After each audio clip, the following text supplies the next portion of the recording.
The sharks circle 47 feet below the wreckage, their shadows cutting through water-stained crimson.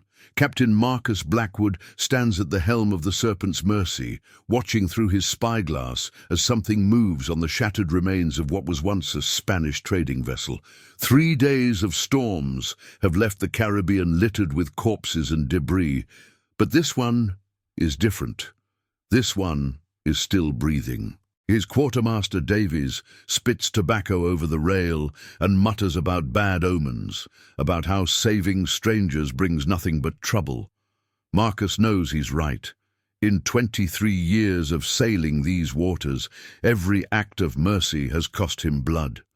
But when he focuses the glass and sees her, sees the way she clutches her side where the wound bleeds, sees the strange markings on her torn clothing that he's never seen on any Spanish dress, something in his chest tightens. He gives the order to lower a boat.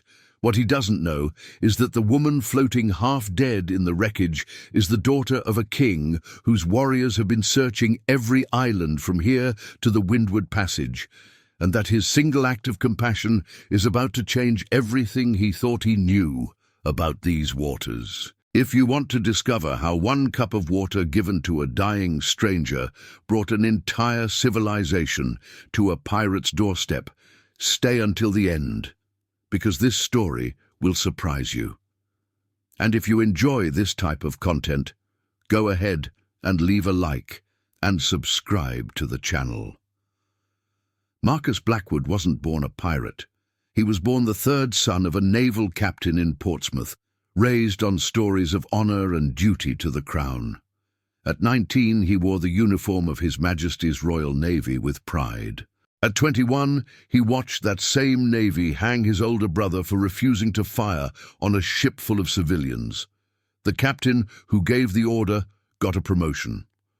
Marcus got a choice: follow orders without question, or follow his brother to the gallows. He chose a third path. He stole a ship, burned his uniform, and disappeared into the same Caribbean waters where England hunted men like him. That was 23 years ago. Now, at 44, Marcus commands the Serpent's Mercy, a modified frigate he took from a Dutch slaver and rebuilt into the fastest ship in the Caribbean. His crew of 68 men don't love him, but they respect him. They respect him because he's never lost a naval engagement. They respect him because he takes rich prizes, but never kills unless forced. They respect him because when he gives an order, it's obeyed, and when he makes a promise, it's kept. But respect isn't the same as connection. Marcus sleeps alone in a captain's cabin that echoes with silence. He drinks alone while his crew celebrates their victories. He stands at the helm during storms while other men take shelter, preferring the violence of wind and rain to the vulnerability of human warmth. The scar that runs from his left temple to his jaw, courtesy of a Spanish blade in Cartagena, keeps most people from meeting his eyes. The reputation that he once killed 12 men in a single boarding keeps the rest at a distance. His quartermaster Davies is the closest thing he has to a friend, and even Davies knows not to ask about the locked chest in Marcus's cabin that contains a Navy uniform, a family Bible, and letters he'll never send. The crew whispers that their captain has ice in his veins, that he's incapable of attachment, that he married the sea because no woman could tolerate his coldness. Marcus lets them whisper. It's easier than explaining that he's not cold, he's careful, that everyone he's ever loved has been torn away by violence or betrayal, that solitude is the only fortress that's never been breached. But fortresses have a weakness. They're built to keep things out, which means they also keep things in. And on this morning, with the sun burning through storm clouds and the smell of death thick on the water, Marcus is about to learn that some walls aren't meant to stand forever. The rowboat hits the wreckage with a hollow thud. Marcus jumps across, his boots finding purchase on wood so waterlogged it threatens to sink beneath his weight. Davies and 2 others follow, cutlasses drawn, scanning for survivors or threats. They find neither. Just corpses twisted by drowning and violence, their pockets already picked clean by the sea. Then Marcus sees her hand. It emerges from behind a shattered mast, fingers clutching at air, at anything. He moves quickly, pulling away debris that weighs more than she does. When he sees her face, he stops breathing. She's young, maybe 25, with skin the color of honey and eyes that flicker between consciousness and darkness. But it's not her beauty that freezes him. It's the tattoo that curves along her collarbone, disappearing beneath her torn tunic. He's seen markings like that exactly once before, 15 years ago, on the body of a warrior who nearly killed him before dying with Marcus's blade in his chest. The warrior had whispered something in a language Marcus didn't understand, had looked at him with eyes full of pity rather than fear.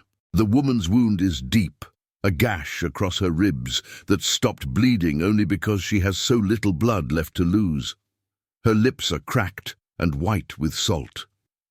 When Marcus tilts his canteen to her mouth, her eyes snap open, dark and fierce despite the pain.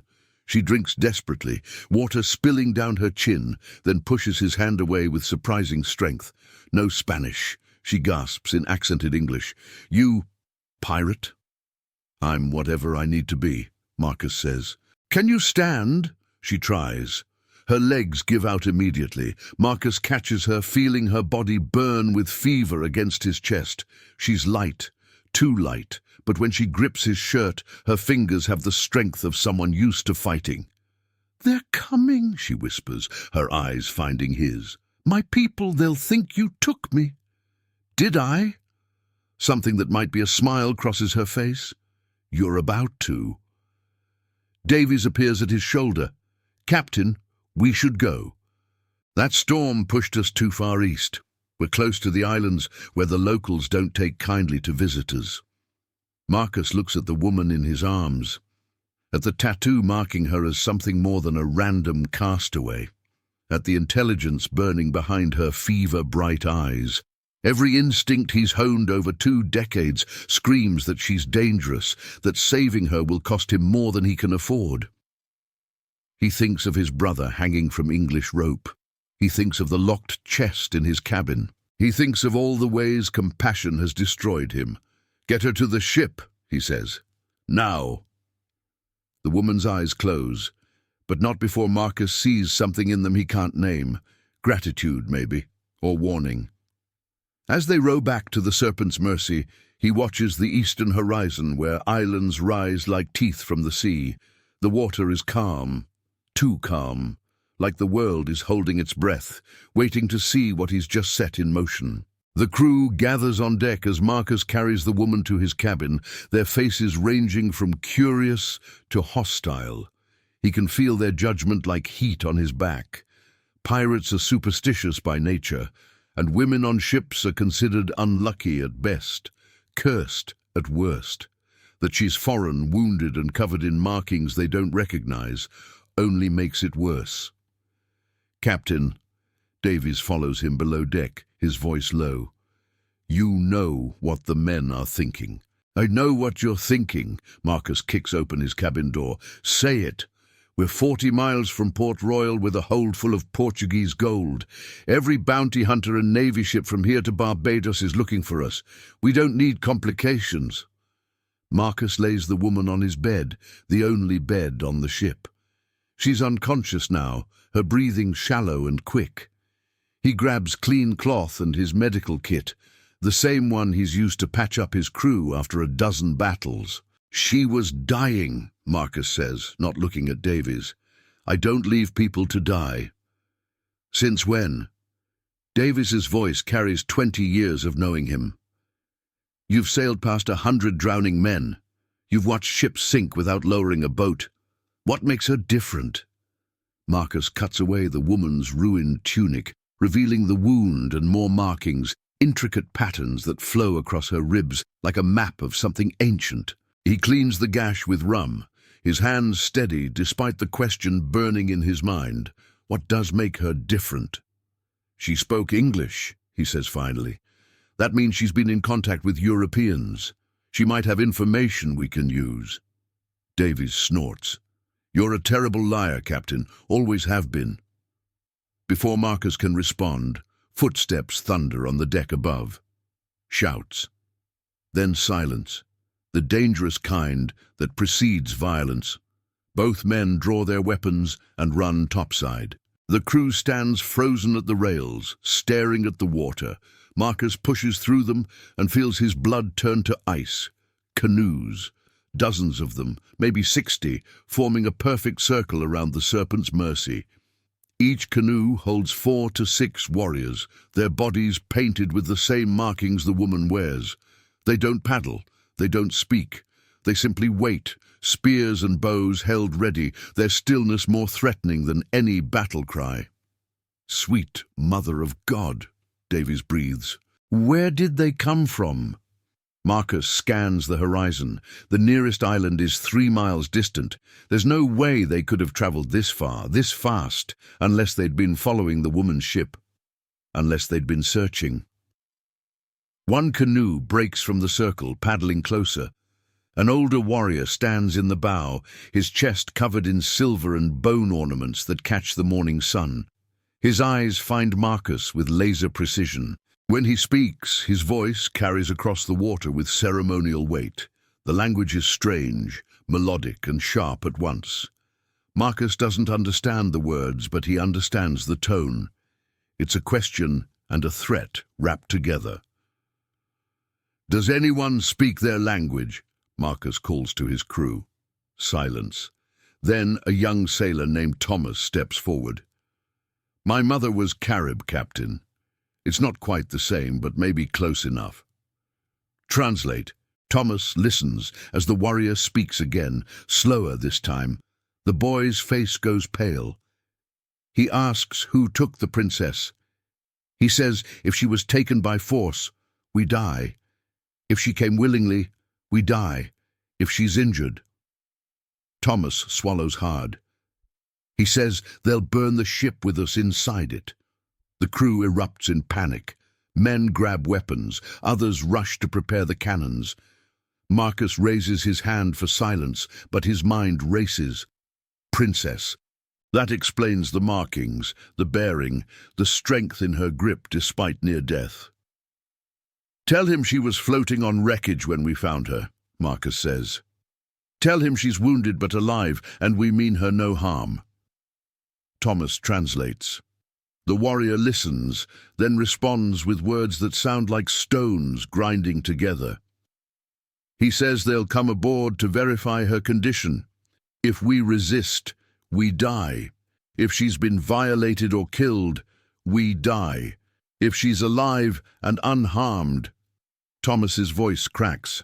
He says they'll decide our fate based on what she tells them. Davies moves close to Marcus. "We can't let them board. 60 canoes means over 300 warriors. They'll slaughter us." "Or we can fight," another crewman suggests. "Fire the cannons, scatter them before they coordinate." Marcus looks at the warriors, at their discipline, at the way they hold position in waters that should be impossible to navigate. He thinks of the woman burning with fever in his cabin. He thinks of his brother's advice given so long ago. Sometimes the bravest thing you can do is trust. "Lower the ladder," Marcus says. "Let them come." "Captain," Davies starts. "That's an order." The crew stares at him like he's gone mad. Maybe he has. But as he watches the warrior chief's canoe approach, Marcus realizes something that terrifies him more than 300 spears. He's already made his choice the moment he gave her water. The moment he pulled her from the wreckage. The moment he looked into her eyes and saw something that made his fortress walls crack. Now he's about to find out if that choice will save him or destroy everything he's built. The warrior chief climbs aboard with 5 others, their movements fluid despite the weapons they carry. Up close, Marcus sees the man is older than he first appeared, maybe 60, with scars layering his arms like a history of violence. His eyes hold the weight of authority that comes not from cruelty, but from wisdom earned through bloodshed. The crew parts as the warriors cross the deck. Marcus can feel his men's hands on their weapons, one wrong move from a massacre. He meets the chief's gaze and holds it, neither challenging nor submitting, equals recognizing equals. "Below," Marcus says, gesturing to his cabin. "The woman is below." The chief nods once and follows. Davies starts to join them, but Marcus shakes his head. This is something he has to face alone. As he descends the stairs, he hears Thomas's voice translating his instructions to the other warriors. "Stay calm, no sudden movements. The captain's trying to save all our lives." In the cabin, the woman lies exactly where Marcus left her chest rising and falling with labored breaths. The chief approaches slowly, kneeling beside the bed with a gentleness that contradicts his warrior bearing. He places his hand on her forehead, checking her fever, then examines the wound Marcus cleaned and bandaged. When he speaks, his voice is soft, almost breaking. Thomas appears at the door to translate. He says her name is Ayita. She's his daughter. She was traveling to negotiate peace with a Spanish settlement when her ship was attacked by slavers. He says... Thomas pauses, listening. He says they've been searching for 3 days. He feared she was dead or taken. The chief looks at Marcus, and something passes between them. Recognition of shared pain. The understanding that comes from loving someone you've failed to protect. "I gave her water," Marcus says, his voice rougher than intended. "I cleaned her wound. I put her in my own bed because it's the only one on the ship. That's all." Thomas translates. The chief responds with a question. He asks why a pirate would save an enemy. "She's not my enemy," Marcus says. "I don't know who she is or what she represents. I just know she was dying, and I don't let people die if I can prevent it." The chief listens to the translation, then stands. He moves to Marcus, placing both hands on his shoulders in a grip that's neither threat nor embrace, but something ceremonial. He speaks for a long time, his words measured and formal. Thomas translates haltingly. He says the ocean took his daughter, and you returned her. This creates a debt that cannot be unpaid. He says you could have sailed past. You could have taken her for ransom or worse, but you chose mercy when mercy was difficult. He says... Thomas's voice fills with awe. He says this makes you family, that his people owe you a life debt. Marcus feels something shift in his chest, some ice beginning to thaw. "I don't want a debt. Just take her home, make sure she heals." He says she's too weak to move today, that moving her now might kill her. He asks if you'll allow his healers to come aboard and care for her until she's strong enough to travel. Marcus glances at the woman, Ayita, her face peaceful in unconsciousness. He thinks of his crew on deck, terrified and angry. He thinks of the complications this will bring, the delays, the risks. He thinks of every reason to refuse. "Yes," he says. The chief smiles for the first time, transforming his scarred face into something almost kind. He clasps Marcus's forearm in a warrior's greeting, then speaks again. He says that tonight his people will bring food and medicine, that they'll post guards around your ship to protect you from other vessels while she heals. He says that when she wakes, she'll want to thank you herself. Thomas grins nervously. He also says that if you prove false, if you harm her in any way, he'll remove your heart with his bare hands and feed it to the sharks. "Fair enough," Marcus says. As the chief leaves to return to his canoe, Davies appears in the doorway, his expression caught between relief and disbelief.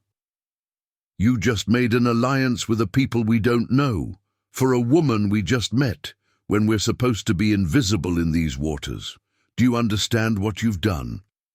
Marcus looks at Ayita, at the way her hand clutches the blanket even in sleep, at the strength visible in her jawline despite her weakness. He thinks of his brother's question, asked the night before he died.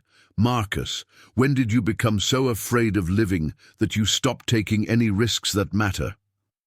I understand perfectly, Marcus says. Get the men settled. Tell them we're staying here until she can be moved. Anyone who has a problem with that can swim to Port Royal. Davies stares at him. You're serious? I'm serious. Marcus, Davies uses his first name, which he only does in private. What's happening to you? Marcus has no answer, or rather he has too many answers, all of them terrifying. He's 44 years old, has been alone for 23 years, has built a life on distance and control. And somehow, in the space of a few hours, a dying woman he can't even speak to has made him question everything. I don't know, he says finally, but I think I'm about to find out. What would you do in Captain Blackwood's place? Would you have sailed past a dying stranger to protect your crew, or would you risk everything for someone you just met? Tell me in the comments, because his decision is about to change everything. Ayita sleeps for 18 hours straight. Marcus doesn't leave the cabin except to brief his crew and accept the supplies the warriors bring. True to the chief's word, Canoes circle the Serpent's Mercy in protective formation, while two healers, women with silver-streaked hair and hands that move with practiced precision, work on Ayita's wound with herbs and poultices that smell of earth and smoke. Marcus watches them work, memorizing their techniques. He's patched up enough sailors to respect competent medicine when he sees it. The younger healer notices his attention and, through gestures and broken English, shows him which plants reduce fever, which prevent infection, which ease pain. By the second night, Ayita's fever breaks. By the third morning, she opens her eyes. Marcus is at his desk, reviewing charts when he hears her voice. You're the pirate. It's not a question. He turns. She's sitting up, wrapped in blankets, her dark eyes clear and focused despite the paleness of her skin. Without fever distorting her features, she's even more striking. All sharp cheekbones and full lips, with hair that falls in black waves past her shoulders. I'm the pirate, Marcus confirms. How do you feel? Like I was stabbed and drowned. She touches her bandaged ribs gingerly. Your healers are skilled. They're your healers. Your father sent them. Surprise flickers across her face. He found me that quickly? He found me, surrounded my ship with 60 canoes the morning after I pulled you from the water. Ayita laughs, then winces in pain. Of course he did. My father doesn't believe in subtlety. She studies Marcus with an intensity that makes him want to look away. Why did you save me? Why does anyone save anyone? That's not an answer. It's the only one I have. She shifts, pulling the blanket tighter.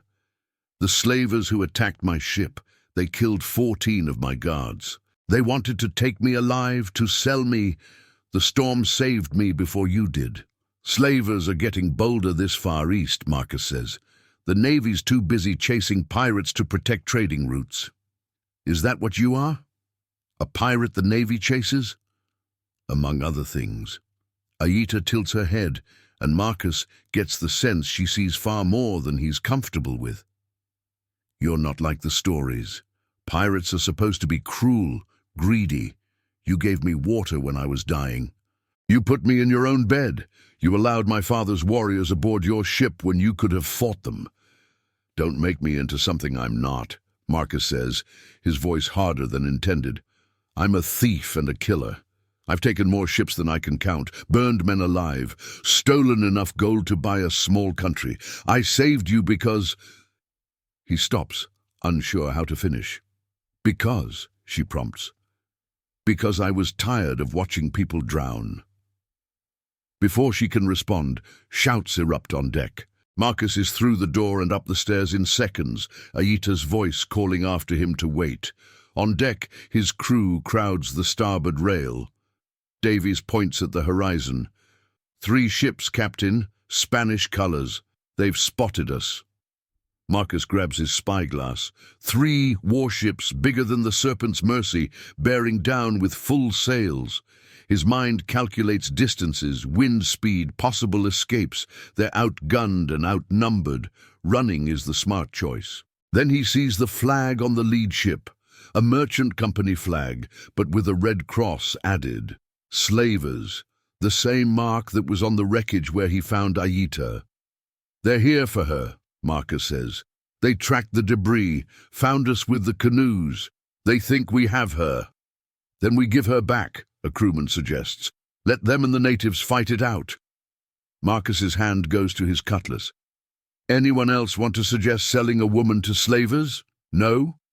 Then get to battle stations. Davies, signal the warriors. We're about to have company. The crew scrambles. Within minutes, the Serpent's Mercy transforms from peaceful merchant vessel to predator. Cannons roll into position. Muskets are distributed. The warriors in their canoes begin paddling into formation, spreading out to flank the incoming ships. Ayita appears on deck, clutching the rail for support. You're going to fight for me.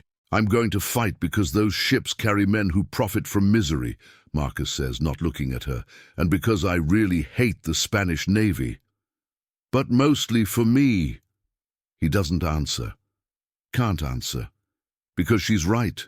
And admitting it means admitting he's broken his own most important rule. Never care about anything you can't afford to lose. The lead Spanish ship fires a warning shot that splashes 30 yards from the bow. Marcus waits, watching the distance close. The warriors hold their position, eerily silent. His crew is nervous but ready. These are men who've faced death before. Fire when I give the word, Marcus calls. Aim for their sails first. We disable, not sink. I want survivors to spread the word. What word, Captain? Davies asks. Marcus draws his cutlass, the steel singing in the Caribbean sun. That the Serpent's Mercy protects its own. The Spanish ships close to 200 yards. 150, 100. Marcus can see the slavers on deck, can see their confidence. They think they're hunting wounded prey. Now! The Serpent's Mercy roars. 8 cannons fire simultaneously, the deck shuddering with recoil. Half the shots hit true, tearing through the lead ship's mainsail and rigging. The warriors release a storm of arrows, targeting the deck crew. Men scream and fall, but the Spanish return fire immediately. Cannonballs rip through the Serpent's Mercy's hull.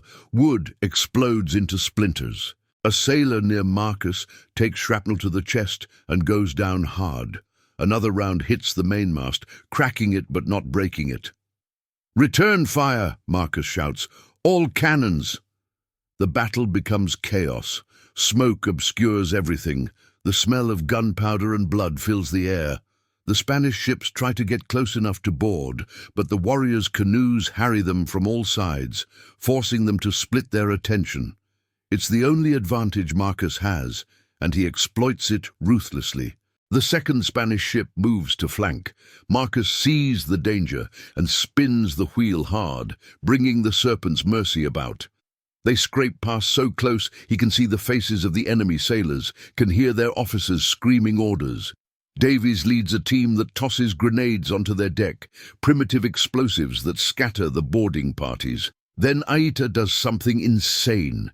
She grabs a musket from a dead sailor and fires at the Spanish captain, visible through the smoke. The shot hits him in the shoulder, spinning him around.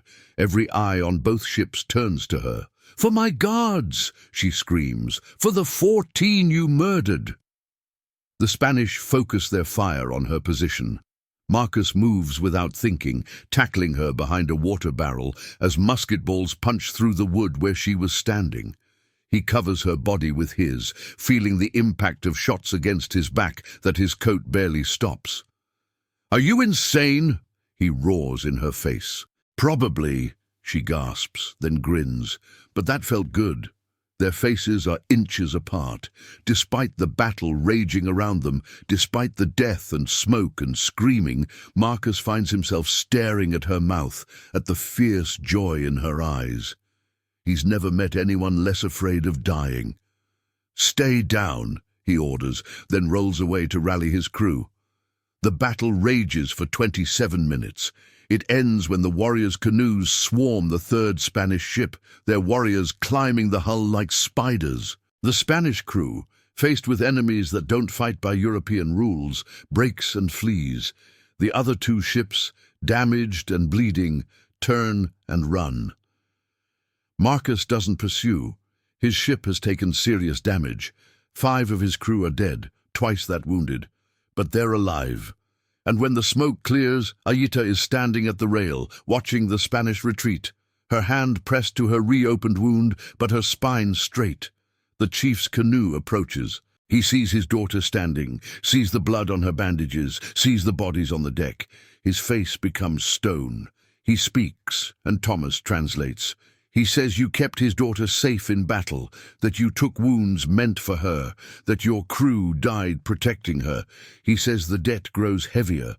Tell him we're even, Marcus says, suddenly exhausted. She shot their captain.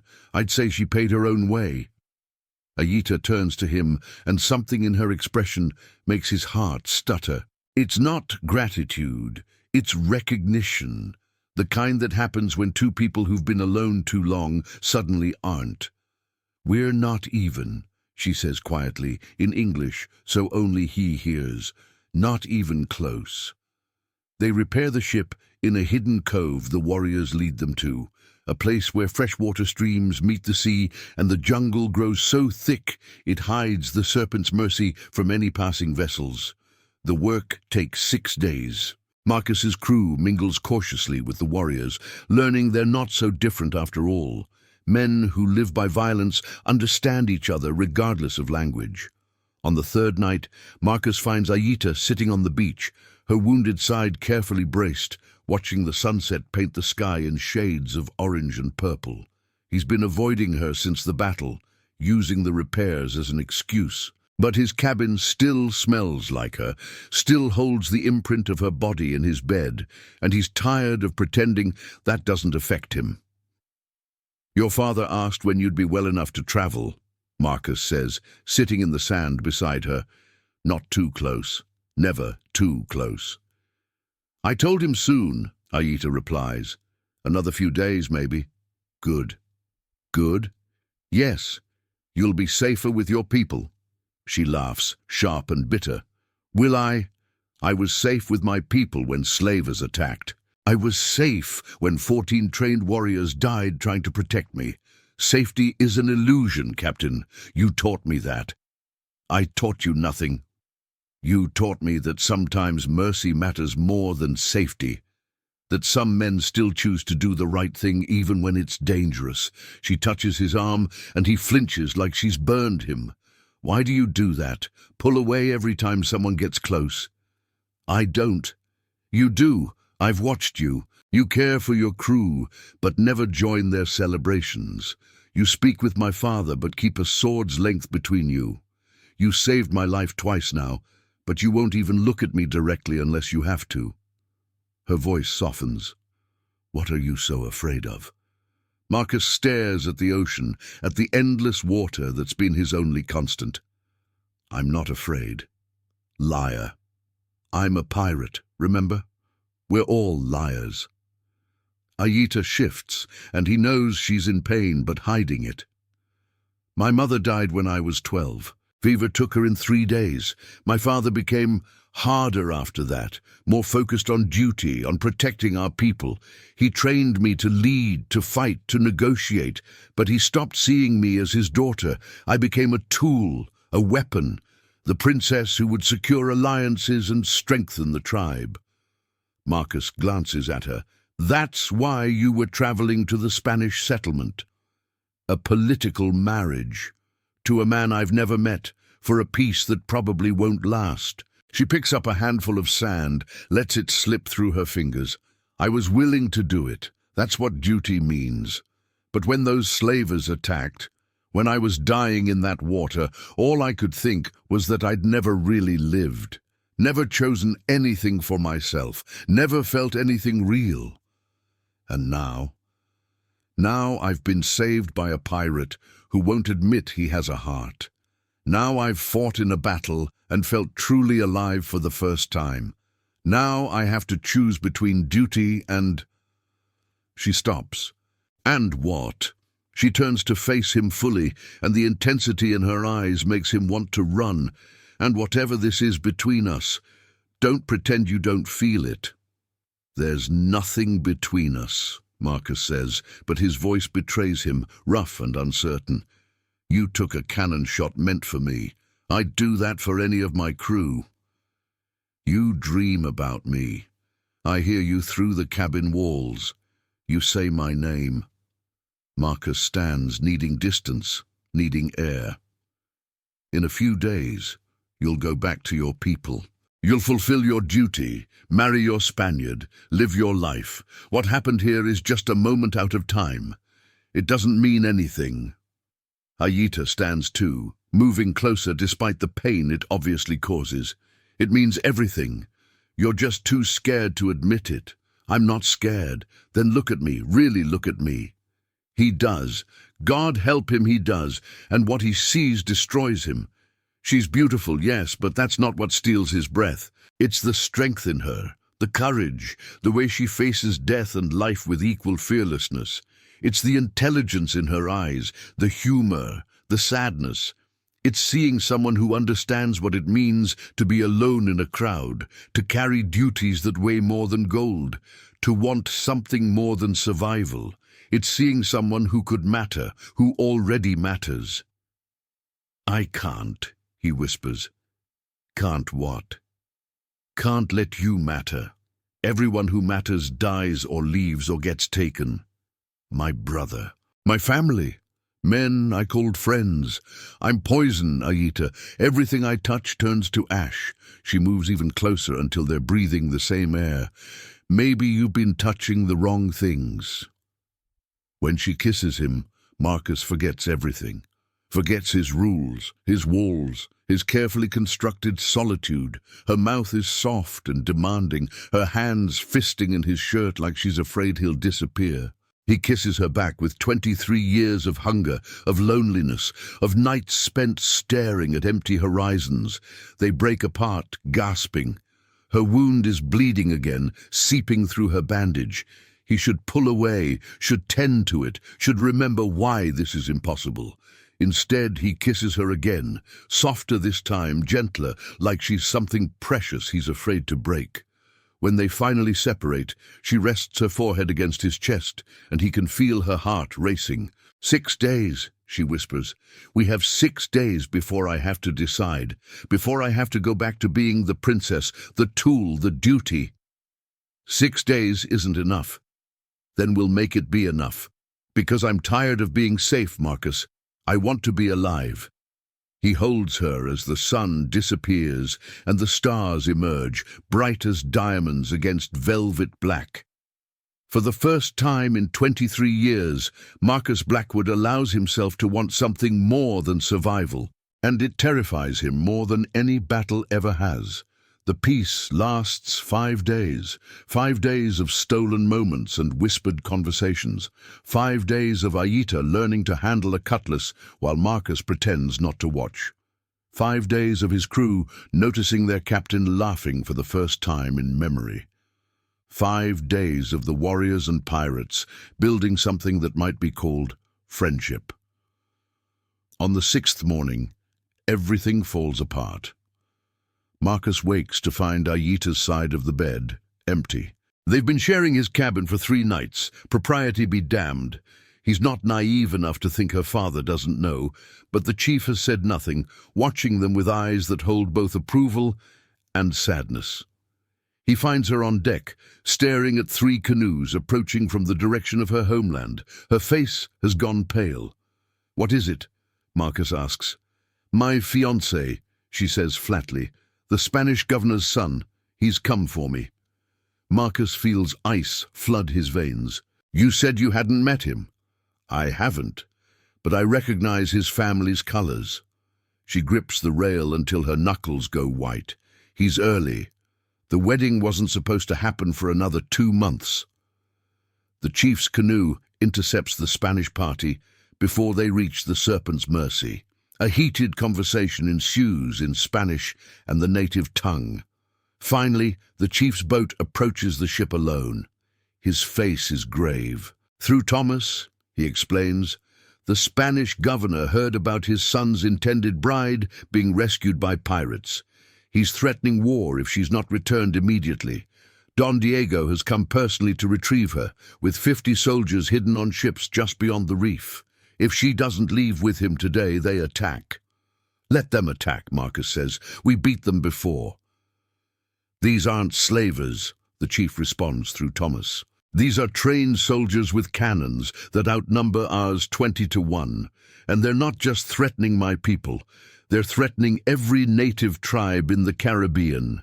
Either Ayita marries Don Diego and secures peace, or the Spanish will use this as an excuse to wage total war. Ayita's voice is hollow. How many people? Thousands, her father says. Maybe tens of thousands.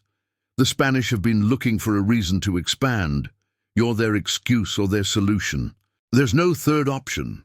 Marcus looks at Ayita, sees her spine straighten, sees the princess replacing the woman he's come to know. There's always a third option. Not this time, she says. This is what I was born for, Marcus. This is my duty. Your duty is survival. Your duty is to yourself. My duty is to my people. Her voice cracks. You think I want this? You think I want to marry a man I've never met, live in a Spanish fort, pretend the last 6 days never happened? But what's my alternative? Let thousands die so I can be selfish? It's not selfish to want to live your own life, says the man who ran away from his duty 23 years ago. The words are a knife between his ribs. You abandoned your Navy post. You chose yourself over your obligations, and you've been running ever since. Well, I'm not running. I'm going to face what I have to face. Ayita, I'm getting married today, Marcus, and then you're going to sail away and forget me, and I'm going to be the dutiful wife, and that's the end of it. She walks away before he can respond. The chief remains, his expression unreadable. She's right, you know, Thomas translates, about you running. My daughter sees things clearly. She knows you're in love with her. She knows she's in love with you, but she also knows that love isn't enough when the cost is measured in rivers of blood. There has to be another way, Marcus says desperately. If you find it, I'll support you. But you have until noon. That's when Don Diego expects her aboard his ship. The chief pauses. For what it's worth, pirate, you would have made a better son-in-law than any Spanish nobleman. You have honor where it matters. Marcus watches the chief paddle away, watches Ayita being dressed in ceremonial clothing by the female warriors, watches his crew pretend not to notice their captain's world crumbling. His mind races through possibilities. They could fight, but thousands would die. They could run, but Ayita wouldn't go, and the Spanish would still wage war. They could kill Don Diego, but another would take his place. Davies appears at his elbow. There's nothing you can do, Marcus. Sometimes the world just wins. I didn't save her so she could be bartered like property. You saved her so she could live. This is her living. Just not the way you wanted. Marcus grips the rail so hard the wood creaks. For 23 years, he's avoided this exact feeling, the helplessness, the agony of caring about something beyond his control. It's why he chose solitude, why he kept everyone at arm's length. Because this gutting emptiness, this rage at the universe, hurts more than any blade ever could. At noon, Ayita emerges wearing white and gold, her hair braided with flowers, her wounded side hidden beneath layers of silk. She looks like royalty. She looks nothing like the fierce woman who kissed him on a beach and said she wanted to feel alive. She approaches Marcus, and her eyes are dry but destroyed. "Thank you," she says formally, "for saving my life, for giving me 6 days of freedom. I'll remember them. Don't do this. I have to. You don't. Come with me, we'll disappear. Your people can blame me, say I kidnapped you. The Spanish will chase me instead of waging war." And when they catch you, when they hang you in Port Royal, what then? Then I'll die knowing you're free. Ayita touches his face, her fingers trembling. You stupid, noble fool. You think I could live with that? You think I could watch you die for me and call it freedom? She kisses him, soft and final. Goodbye, Marcus Blackwood. Be happy. Find someone less complicated. She walks to the rail where Don Diego waits in his boat. He's young, handsome, everything a Spanish nobleman should be. He smiles at Ayita like she's a prize he's won. She doesn't smile back. Marcus watches her climb down, watches her settle into the boat, watches the Spanish begin paddling away. His crew is silent. Even the warriors have gone still. Then, from the Spanish ships beyond the reef, a new flag rises. Not the governor's colors, not merchant company marks. A black flag with a skull and crossed bones, pirate colors, and not just any pirate colors. Marcus recognizes that flag.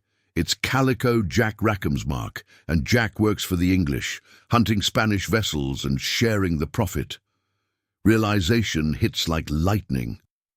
Don Diego isn't here for a wedding, he's here for an ambush.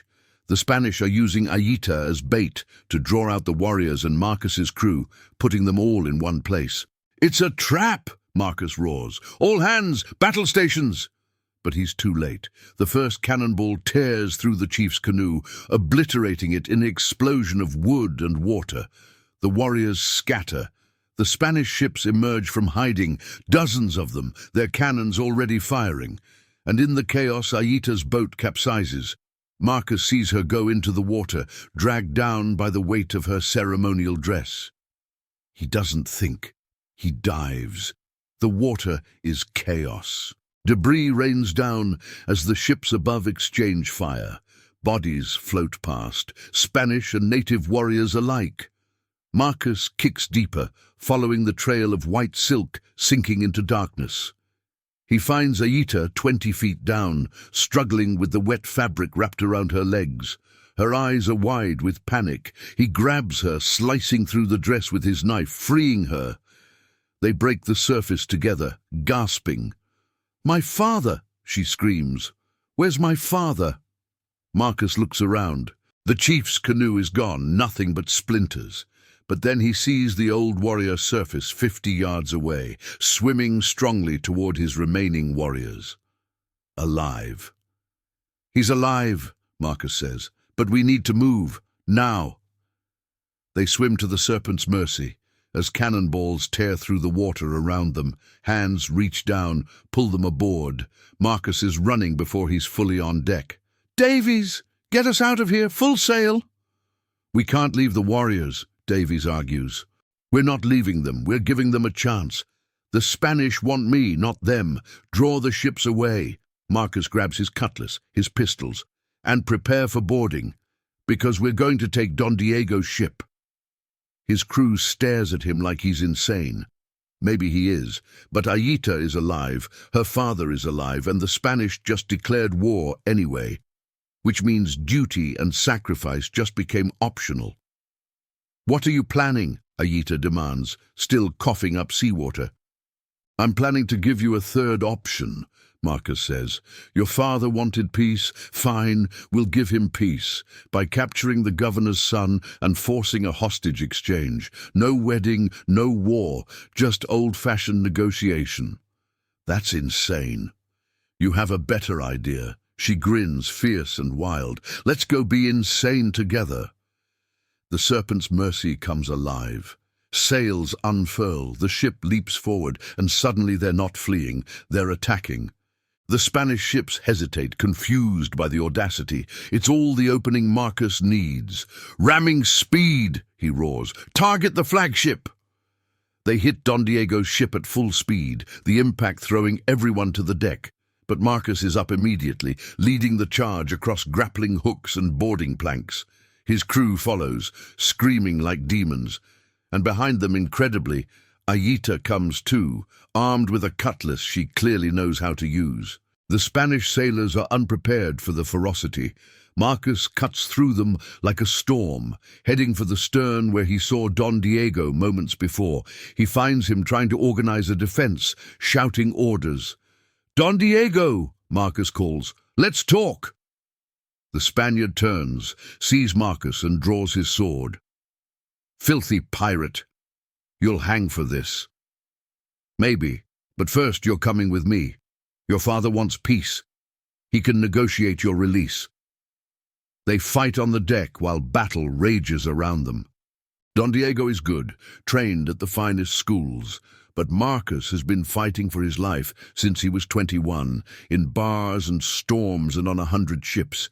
He's not pretty, he's effective. In 30 seconds, Don Diego is disarmed and on his knees.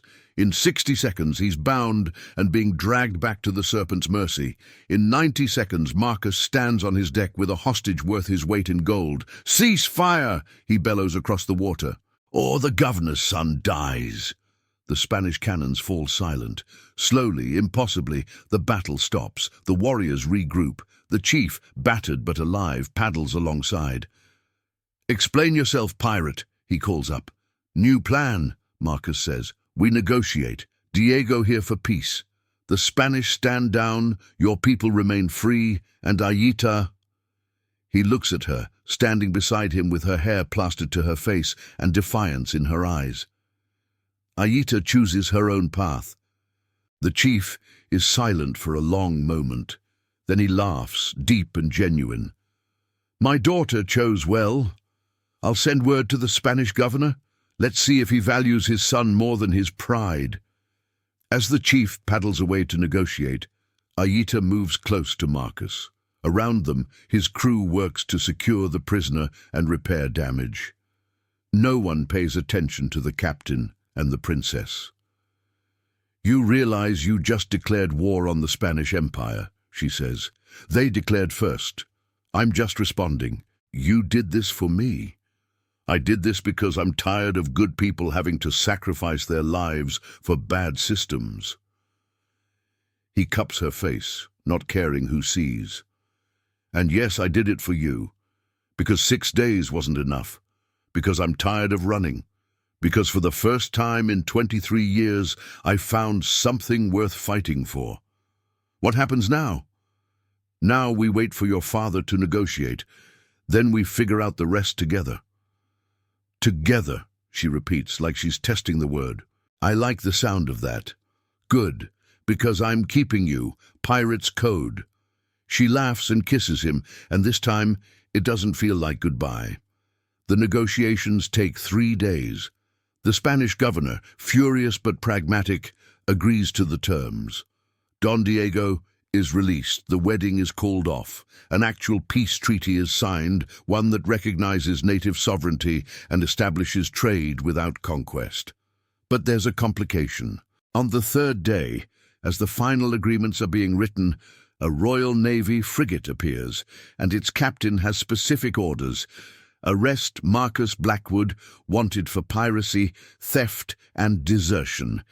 Captain William Morrison comes aboard the Serpent's Mercy with 20 armed Marines. He's young, zealous, everything Marcus used to be. His eyes shine with the certainty of duty. "Marcus Blackwood," Morrison says formally, "you are under arrest by order of His Majesty. Will you come peacefully?" Marcus looks at Ayita, at his crew, at the warriors still circling. He could fight, he could run. But the Navy has already proven they'll sacrifice thousands for duty. If he resists, they'll sink every ship in the cove. "I'll come," Marcus says, "but my crew goes free. They were following orders." "That's acceptable," Morrison says, "though I must say I'm disappointed. They said you'd fight." "I did fight. For 23 years. I'm tired." But as the Marines move to shackle him, Ayita steps forward. "You're arresting him for desertion." "Among other crimes, yes." "Then arrest me too. I'm guilty of aiding a wanted criminal, of fighting alongside pirates against Spanish forces, of violating the terms of my diplomatic status." Morrison blinks, confused. "Princess, you were kidnapped. You're a victim." "I wasn't kidnapped. I chose this. I chose him." She takes Marcus's hand. So either you arrest both of us, or neither of us, because I'm not watching another good man hang for choosing mercy over duty. The chief's voice booms from his canoe. If you take my daughter, you make war with my people. If you take the pirate who saved her life, you make war with my people. So choose, British captain, a prisoner or peace. Morrison looks overwhelmed. He's trained for battle, not diplomacy. I have my orders. Then I'm changing them, a new voice says. Everyone turns. An older officer comes aboard, his uniform marking him as an admiral. He surveys the scene with eyes that miss nothing. I'm Admiral Hartford, he says, and I've been authorized by the Crown to resolve this situation. He looks at Marcus. I knew your brother. Good man, died for nothing but principle, always wondered if you were the same. He was, Davies says from the crowd. He is. Hartford nods slowly. Here's my offer, Blackwood. You take a pardon. You become a privateer, licensed by the Crown to hunt slavers and protect trade routes. You work for us, but on your own terms. You keep your ship, your crew, and apparently your princess. Marcus can't believe what he's hearing. Why? Because the world's changing. The Caribbean needs men who understand both sides, men with honor who can't be bought, and because the alternative is a war nobody wants. Hartford extends his hand. Do we have an agreement? Marcus looks at Ayita. She nods, smiling. He looks at his crew, at the chief, at the life he's accidentally built. We have an agreement, he says, shaking Hartford's hand. Morrison sputters. Sir, regulations are flexible when they need to be, Captain. Learn that now or you'll end up like me, old, tired, and wondering if you spent your life defending the right things. Hartford turns to leave, then pauses.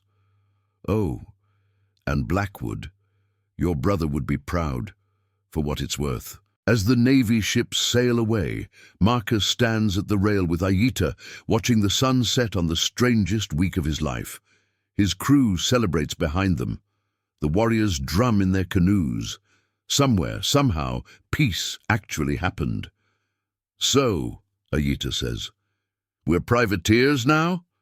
Apparently.